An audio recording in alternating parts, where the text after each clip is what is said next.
Welcome, everyone, to today's Explainer. I am so glad you're here because we are looking at something incredibly practical today. Growing up, it can honestly feel a bit like trying to build a super complicated Lego set, but without the instruction manual, right? You've got tricky friendships, some really big feelings, and those situations at school that just leave you scratching your head. But here's the absolute best news. God hasn't left us to just figure it all out on our own. He's actually given us this special survival guide, like an ultimate toolkit, right inside the biblical text to help us navigate growing up. So today, we're going to open up a specific section of his toolkit, and it's called Proverbs 27. But before we crap that toolkit open, let me just ask you this. Have you ever bragged about something only for it to go, well, completely wrong? Maybe you told literally everyone at recess that you were the absolute fastest runner in the entire school, and then right during the big race, you tripped over your own shoelaces. Ouch. We've all been there. It's totally normal, but man, it sure is embarrassing. Well, God's wisdom is actually designed to help us avoid those exact kinds of sticky, awkward situations. So let's dive into this and see what he has to say about it. All right, section 1, bragging and being humble. Proverbs 27, verse 1 gives us these exact words. It says, "Do not boast about tomorrow, for you do not know what a day may bring." Let's translate that into real life at school. Imagine you're loudly telling your entire class that you're definitely going to score 3 goals and win tomorrow's soccer game before the game even happens. But, what if it thunderstorms? Or what if you get a stomachache? We don't know the future. Only God does. Bragging about tomorrow is kind of like trying to wear a medal for a race you haven't even run yet. Being humble means you just don't need to shine a giant spotlight on yourself all the time. And verse 2 perfectly solves this bragging problem. It tells us, let someone else praise you and not your own mouth, an outsider and not your own lips. Think about it for a second. If you walk around telling everyone, I'm the best artist in the world, people might just roll their eyes. But how much nicer, and honestly, how much more believable is it when your best friend looks at your drawing and tells everyone else, wow, you are such a great artist. God is showing us here that praise means so much more when it comes from a friend, rather than from our own mouths. Moving right along to section 2, handling those big feelings. Okay, to understand our next piece of wisdom from the biblical text, we need to quickly look at a pretty big word, and that word is provocation. Provocation is basically when someone tries to annoy or anger you on purpose.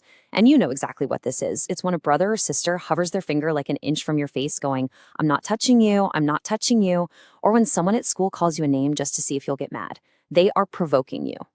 Verse 3 illustrates this perfectly. It says, stone is heavy and sand a burden, but a fool's provocation is heavier than both. If you've ever tried to carry a giant rock or maybe dragged a massive bucket of wet sand across a beach, you know it absolutely exhausts your muscles. But God is pointing out here that dealing with someone who's annoying you on purpose, what the text calls a fool's provocation, is emotionally exhausting. It actually feels way heavier and harder to carry around in your mind than a physical rock is for your arms. So, the absolutely crucial point here is understanding how different emotions affect us. Verse 4 compares anger and fury on one side to jealousy on the other. The text says anger is cruel and fury is overwhelming. And look, we all know anger is bad, right? It's like a sudden thunderstorm. But then the biblical text asks this huge question. Who can stand before jealousy? Jealousy is that sneaky, unstoppable feeling you get when your friend gets the exact toy you wanted or maybe gets the lead role in the school play. God wants us to recognize that jealousy is literally one of the most powerful and dangerous emotions we can feel. We really need his help to guard our hearts against it. Let's look at another amazing comparison he gives us in verse 7. On the left, we have a full person who loathes or hates sweet honey. And on the right, we have a hungry person where even bitter food tastes sweet. Have you ever eaten way too much candy on Halloween? Like to the point where even looking at another chocolate bar makes you feel totally sick? That's the full person. When we have too much stuff, we just stop appreciating the good things. But imagine you've been hiking all day. You are absolutely starving, and someone hands you a plain dry cracker. It tastes like the best thing in the world. God is reminding us here that being truly grateful for the little things usually happens when we realize how much we actually need them. Then we get this beautiful imagery in verse 8. Like a bird that flees its nest is anyone who flees from home. Think about a baby bird. It needs its nest. It's safe, it's warm, and it's exactly where that bird belongs. If it hops out way too early, it's in a lot of danger. This verse reminds us how important it is to stay grounded in the safe spaces where God has placed us. Our families, our homes, our faith communities. We don't need to constantly wander off looking for the next best thing. There's deep, deep wisdom in just appreciating our nest. All right, let's jump into section 3, what makes a true friend? To really understand this next tool, we need to look at the word rebuke. I know, it sounds harsh. It sounds like someone yelling at you. But in the biblical text, a loving rebuke is actually just a gentle but firm correction when you're doing something wrong. It's like a friend tapping you on the shoulder and saying, "Hey, the way you treated that new kid earlier, that wasn't very nice." Verses 5 and 6 break this down for us so well. We have open rebuke, which is described as wounds from a friend that can be trusted. Then on the other side, we have hidden love, which is compared to an enemy who multiplies kisses. Here is what he is teaching us. A true friend loves you enough to gently tell you when you have a giant piece of spinach stuck in your teeth or when you're acting selfishly. It might sting for a second, kind of like a tiny little wound, but it's honest.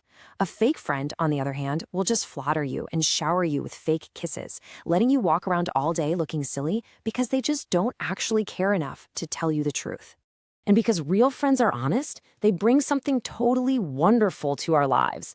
Verse 9 tells us that just like perfume and incense bring joy to the heart, the pleasantness of a friend springs from their heartfelt advice.